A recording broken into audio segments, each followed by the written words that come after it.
هەموو بەیانیەک هەنگاو دەنێت بەرەو ئەو کارەی کە خزمەتە بە ناسکترین چین و نەوەی دوا ڕۆژ، ئەو منداڵانەی کە بەدەست نەخۆشی درێژ خایەنەوە دەناڵێنن.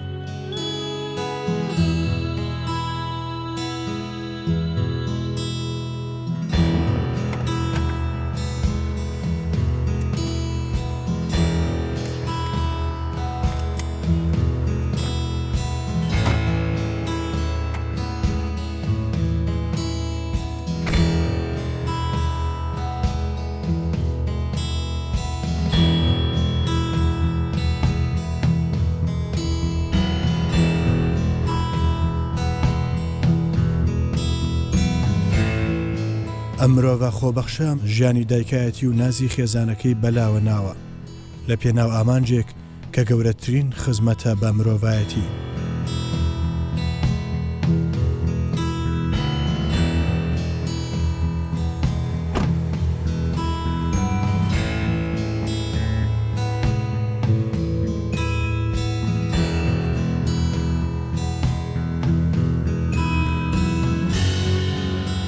کاری خۆبەخشی دەگەڕێتەوە بۆ ساڵی 1990 دەستم بە کاری خۆبەخشی کرد لە وڵاتی دانیمارک کەواتە ئێستا نزیکی 26 ساڵە من کاری خۆبەخشی ئەنجامە هەتا ئیمڕۆ کە لەگەڵ بەڕێستانم بەڕاستی من هەر بەردەوام لە کاری خۆبەخشیەکانم. ئێرە نەخۆشخانەی هیوایە کە تاکە پەناگەیە بۆ ئەو منداڵانە کە چارەنووسی ژیانیان لێرە یەکلا دەبێتەوە و لێرە ململانێ لەگەڵ نەخۆشیەکەیاندا دەکەن.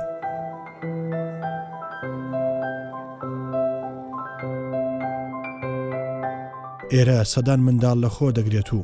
ڕۆژانە دەیان منداڵیش بۆ وەرگرتنی چارەسەر سەردانیەکەن و بەشێکیان کە بارودۆخیان خراپە هەر لێرە دەمێننەوە.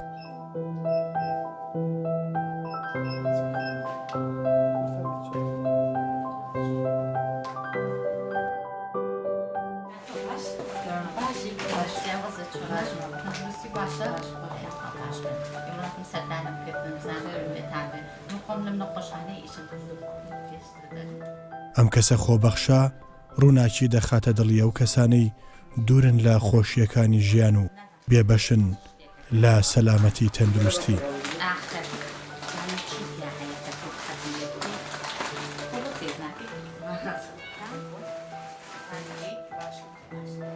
بەڕاستی یەکێک لەو نەخۆشخانەی کە من بینیم زۆر سەخت بوو بەلای منەوە نەخۆشخانەی هیوا بوو، چونکە ئەو مناڵانە لە ڕووی دەرونیشەوە لە ڕووی جەستەشەوە بەڕاستی ئەمانە زۆر بێهێزن، توانایان نییە، هیچ ناتوانن بکەن، چاوەڕێی مەرگن. ژیانی ئەم منداڵانە زۆر سەختە، خێزانەکانیشیان بەدەست ئەم سەختیەوە دەناڵێنن، چونکە تێچووی هەردا و دەرمانێک زۆر گران لەسەریان دەکەوێت و هەندێک دا و دەرمان بۆ یەک جار بەکارهێنان هەزاران دۆلاری دەوێ. خۆشەکەی من هیمۆفیلیە ماوەی 13 ساڵە ئەم نەخۆشم لەگەڵدا، هەر لە یەک ساڵینەوە بۆ ماوەی یانی زەرزگماکەوە ئەم نەخۆشم لەگەڵدایە مۆعیدنیە کاتی زەڕوو پێویستە، کاتێک جاری وا هەیە درەنگم جاری واژێ زووە. ئەگەر دەرزیەکانمان هەبوایە ئەوە نەئەمانەوە دەرزەکەم ئەکرد لە ماڵە خۆم ئەمکرد بکەم، بەڵام ئێستا لەبەر ئەوەی دەرزیەکەمان نییە ئەبێ لێرە بمێنیتەوە لە بەرەوەی کرایە و پلازمامان تێکرێ، پێش ئەو کرایە و پلازما پێویستە دەرزی هایدرۆکۆرتیزۆن ماڵەوە کرێ حەساسێتە کێشەمان بۆ دروستاگاکە لە ماڵە خۆمان بکەین. ئێمە لە ڕووی دەرونی ڕەنگە تۆزی کێشەمان بۆ دروست بێت، چونکە لە نەخۆشانی تر لە مناڵانی تر جیاوازین، هەنێشت هەیە کە لێمان قەدەغاکرێ بۆ نە جۆرەکانی وەرزش، پاسکی سواری، دۆڵی، مەلەوانی هەنێ وەرزش هەیە، هەنێ کار هەیە نابێ بیکەین چونکە کێشە بۆ جوولەکانمان دروستەکە.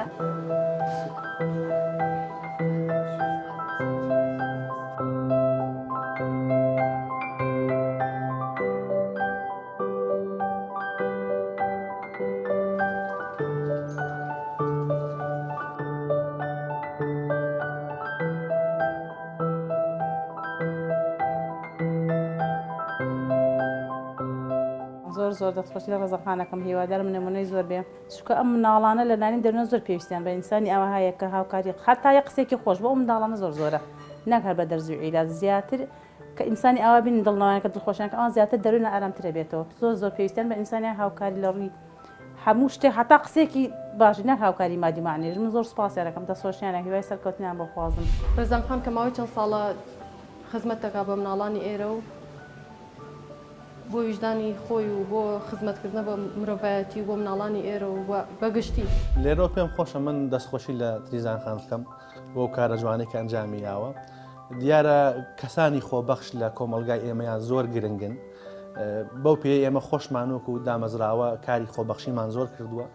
هەموو ئەم کەسانە بە یەکەوە چ کەسەکان وەکو کەسی خۆبەخش چ ڕێکخراوە و دامەزراوەکان بە یەکەوە توانن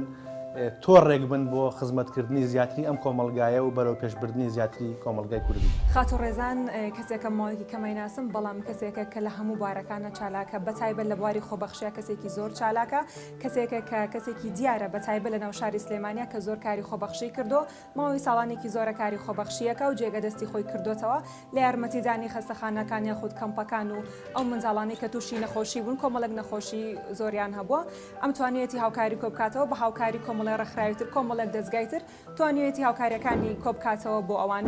و ئێمەش وەکو کۆمەڵێک کەس لەگەڵەوەدا هاوکاری نەم کارە خۆبەخشیانێدا خۆشحاڵین کە بتوانین لەگەڵ ئەودا کار بکەین و کۆمەڵێک کاری باش بکەین بە هەموو لایەکمان بتوانین کارێک بکەین بۆ تەواوی ئەو کەسانی کە پێویستیان بەوەیە کە ئێمە هاوکاریەکیان پێشکەش بکەین.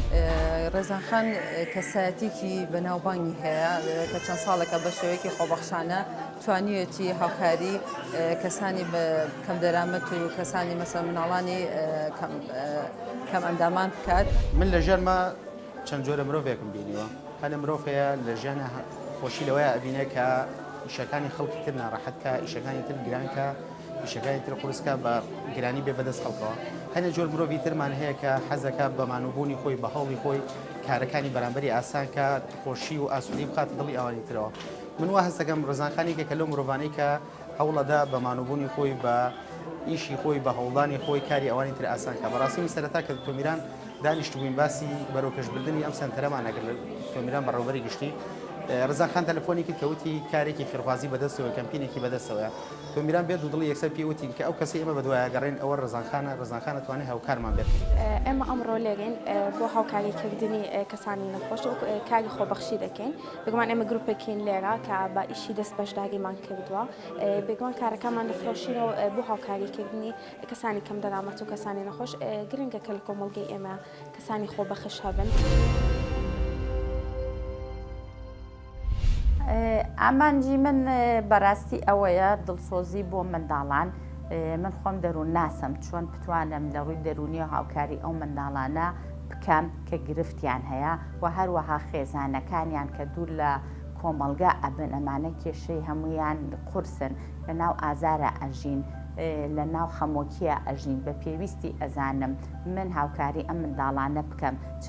لە ڕووی ئەوەی کە لە ناو نەخۆشخانەدا بێ یان لە خانی مناڵان نابن یان لە ئەو سنتەری کە ئیفلیجی سنتەرانەی کە هەموو نەخۆشن پێویستیان بە ڕاهێنانەیە بۆیە بە گرنگی ئەزانم لە لای خۆمەوە کە هەوڵ لەگەڵ ئەو منداڵانە بین و کە دوور لەم هەموو گرفتانە بن. بەڕاستی زەحمەتەکانمان زۆرە. یەکێک لەوانە ئێمە کاچینە ناو نەخۆشخانە خەتەریاتی خۆی هەیە لە بەرەو حاڵەتانە بەعزە مناڵێک وەکو نمونی با نەخۆشخانەی هیوا بێنمەوە لەوێ نەخۆشن ئەم نەخۆشیە ناڵم ئەگوازرێتەوە بەڵام بەعزە ڤایرۆسێک هەیە کە لەوە ئەچێت وەکو ڤایرۆسی جگەر کە ئەتوانێت لەوێ نەقڵ بکرێت لەمانە ترسی هەیە بۆ سەرمان ئەچینە ناو نەخۆشخانەیەکی کەوا بە هەمان شێوە لەوێ ترسی نەخۆشی و ڤایرۆسەکانمان هەیە بۆمان نەقڵ بێت لەبەرەوە ئاسان نییە کە ئێمە وەکو خۆبەخشەچینە نا ئەو کارانەوە مەترسیەکانمان یەجگار زۆرە بەڵام واشمان لەگەڵاکە کردووە بتوانین زیاتر مامەڵە بکەین و بچینە لای دکتۆرەکان و ڕمایی وەرگرین کە چی بکەین چۆن خۆمان بپارێزین لەو گرفتانی ناو نەخۆشخانەکان.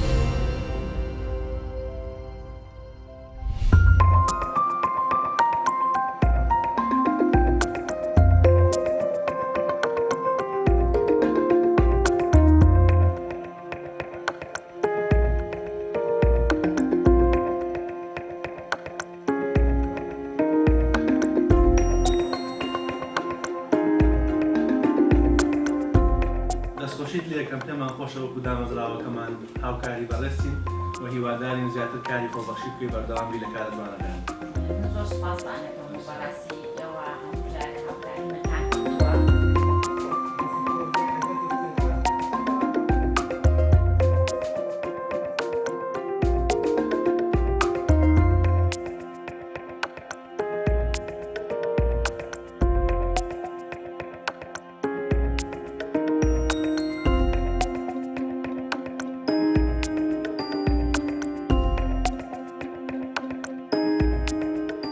ئەو هاوکاری کۆمەکانە بەڕاستی من خۆم کۆیان دەکەمەوە و کە ئەیهێنم لە دەروی وڵات وەکو وڵاتی دانیمار بەڕاستی لەوێ کۆیان دەکەمەوە کۆمەکانە و ئەیهێنم و ئەیبەخشم بەسەر شوێنە پێویستەکانە.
ئەم ئافرەتە خۆبەخشە بەردەوام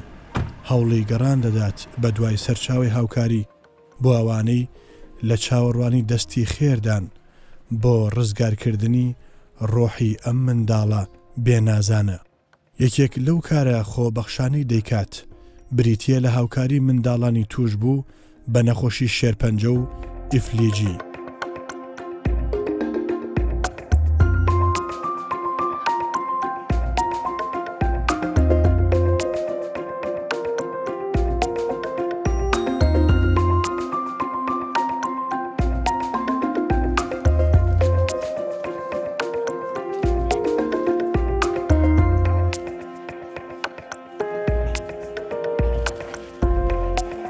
ڕێزان تا ئێستا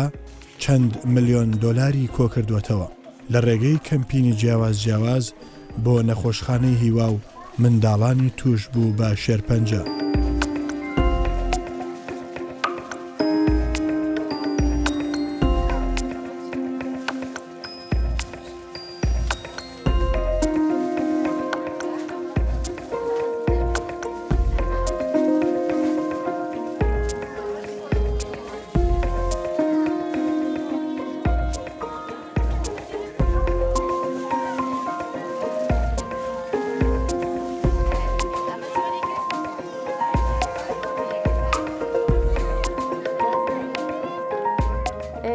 پرۆژەی من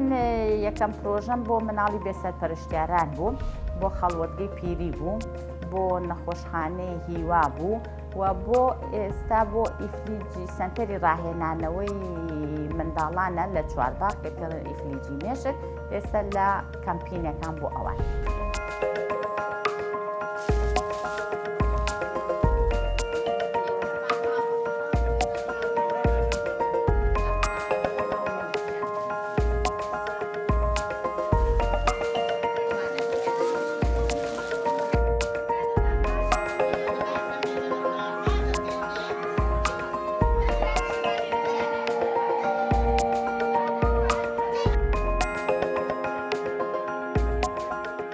ڕێزانخان خۆی کەسێکی خۆبەخشە لە ئێمە ڕێزانخان لە ڕێگەی نەخۆشخانەی هیوا ناسیمانە ئەمە یەکەم جار و دووەم جار نێت کۆنتاکتمان هەبێ بەیەکەوە هەر هەوڵیاوە کە کۆمە کۆکاتەوە بۆ نەخۆشخانەی هیوا بۆ خێرخوازی بۆ ئەو کەسانێک کە تووشی نەخۆشی ژێرپەنجە بوونیان تووشی نەخۆشی تالاسیما بوون بەردەوام هەوڵیاوە و کوردستان پێویستی بە سەدانی وەکو ڕێزانخان هەیە ئەوەی ڕێزانخان و ڕێکخراو خۆبەخشەکان لە ئێستادا ئەیکەن بە خۆبەخشی کار ئەەکەن لە ئێستاە کارێکی مرۆڤانە و گرنگە بۆ ئێستای کوردستان. لە ساڵی 90دا من کارم بە لەگەڵ لاجئەکانی دانیمارک کردووە وەکو خۆبەخش ئینجا دووهەم لەگەڵ منداڵانی بێ سەرپەرشتیاران لەوێ کارم کردووە سێ لەگەڵ ئەوەی سەلیبی ئەحمەر کە چۆن ئێمە پارە کۆکەینەوە ساڵانە و بگەێنینە ئەو وڵاتە هەژارەکان چوارەمینیان لەگەڵ ژنانە من کارم کردووە کە چۆن ژن بگەێنینە ناو بازاڕی ژیانەوە چۆن لەسەر قاچی خۆیان بۆستن لە دانیمارک ئەم کارانم کردووە لە کوردستانی شاکارم لەگەڵ نەخۆشخانەی هیوا کردووە لەگەڵ مناڵی بێسەر پەرشتیاران کردومە لەگەڵ ژنانە کردومە لەگەڵ ئێستا سنتەری ئیفلیجی مێشکەکەم کردووە لەگەڵ خەڵوەتگەی پیری کردومە لە قوتابخانەکان کردومە لە داینگا کردومە لە باخچە کردومە لەگەڵ گەنجەکان ئیشم کردووە یعنی لە هەگەڵ هەموو چین و توێژەکانە بەڕاستی من کارم کردووە.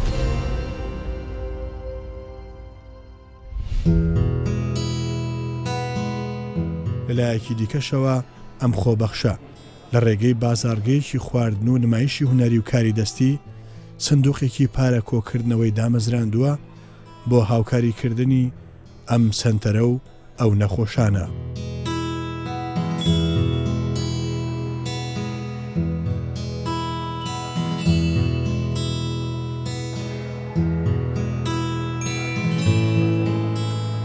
پێشوازی هاوڵاتیانیش بۆ ئەم کارە خێرخوازیە ڕۆژانە و بە شێوەیەکی بەرچاو ڕوو لە زیاد بوونە.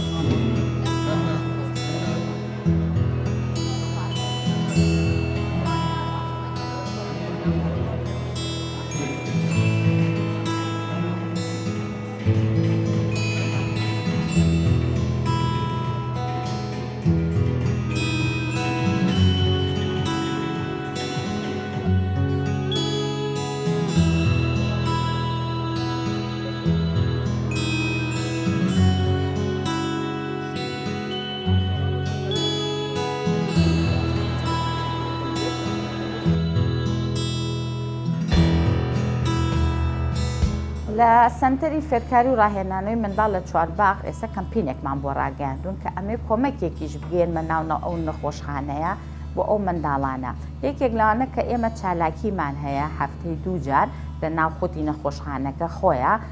خانمانی دەزڕەنگینیەنە ئەوێ لەوێ شتومەکەکانی خۆیان دەفرۆشن و داهاتەکەی گەڕێنەوە بۆ ناو نەخۆشخانە و بە هەمان شێوە ئێوارەکەشی چالاکیمان هەیە خواردن شیرینی خانمانی دەزڕەنگینیەنە ئەوێ شتەکانمان ئەفرۆشین و ئەو داهاتەش دیسانەوە ئەگەڕێنمەوە بۆ ناو نەخۆشخانەکە و هەروەها کۆمەکیش لە هەموو کۆمپانیا بەڕێزەکان و کەسە دڵسۆزەکان و ئەو کەسانی هاوکاریمانەکەن ئەچمە لای ئەوانیش من هاوکاریەکان وەرەگرم و بەمە بۆ سنتەری ڕاهێنانەکە.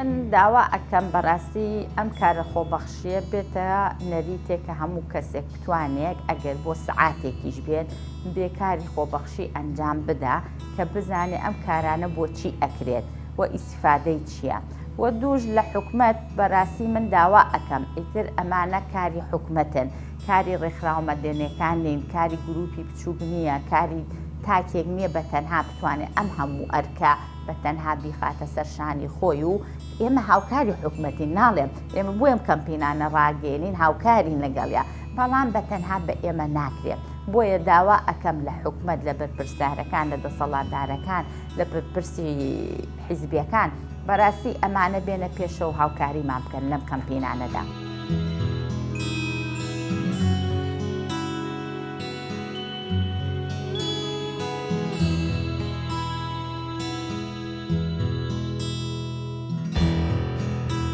کاتێک تۆ فەیسپێنتینی مناڵێکەکەی دەموچاوی ڕەنگەکەی یان نمایشێکی کۆمیدی بۆ ئەوکەی یان گۆرانێکی بۆ ئەوچڕی ئەو کاتە چەند پێەکەنێ بەدەمتەوە ئەو گۆرانیت بۆ لە جارێکیکە بەڕاستی ئەمە گەورەیە. من لێرەواڵێم هەر مرۆڤێک توانایەکی هەیە لە ڕووی مادی و معنەوی و نمایشێک هەر شتێک بێت هاوکاری مناڵێک یان هەر کەسێکی کەم دەرامەت یان خاوەن پێداویستی تایبەت بکات بەڕاستی ئەمە گەورەی بۆ مرۆڤ. بەڕاستی بەهای مرۆڤ باشەکان لە کاری خۆبەخشیا دەرەکەوێت. ترزان خانیش ماوەی چەند ساڵێکی زۆرە کاری خۆبەخشیەکە جێدەستی دیارە. بەڕاستی ئێمە دەستخۆشی لەکەن، ئێمەش کۆمەڵی گەنجین کە بەشداریمان لەم خۆبەخشیا کردووە. من بەڕاستی ئەوەی کە ئاواتەخوازم لە ژیانما بتوانم کوردستان سەربەخۆی خۆی وەرگێت کە بتوانین ئەم هەموو گرفتانەی کە ئێستا هەمانە لەم خەیرانە ئەمانە هەموو بتوانین دەربچین و خۆشگوزەرانی بگەڕێنینەوە دیسان و دووبارە بۆ ناو میلەتەکەمان و کە ئیتر ئێمە ئاوا بەم شێوازە کەسانی وەکو منی پێویست نەبێت کە خۆی لەسەر قاچی خۆیان بۆستن و ئیتر ئەمە من خۆشحاڵیمە. دایکم وەکو ڕێزان خۆبەخشێکی زۆر گەورەیە لامان ینی کەسێکە کە هەمومان کۆ ئەکاتەوە گەنجان کۆ ئەکاتەوە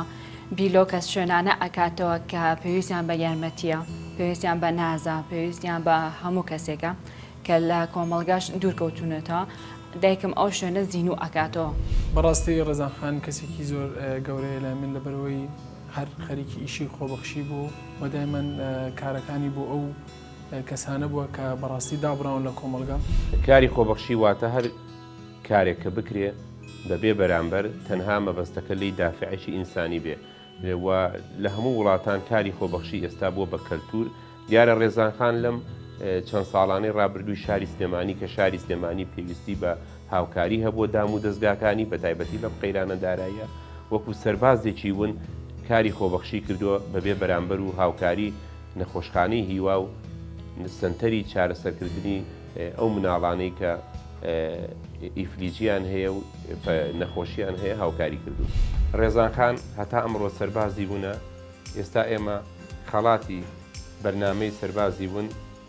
لە کەناڵی کوردستان 24 پێشکەش دەکەین. لەمڕۆ سەربازی بوون نامێنێ بە هیوای ئەوەی کە ببێتە کەلتورێک و هەموو هاوڵاتیانی شاری سلێمانی چاو لە ڕێزانخان بکەن. ڕێزانخان پیرۆزە.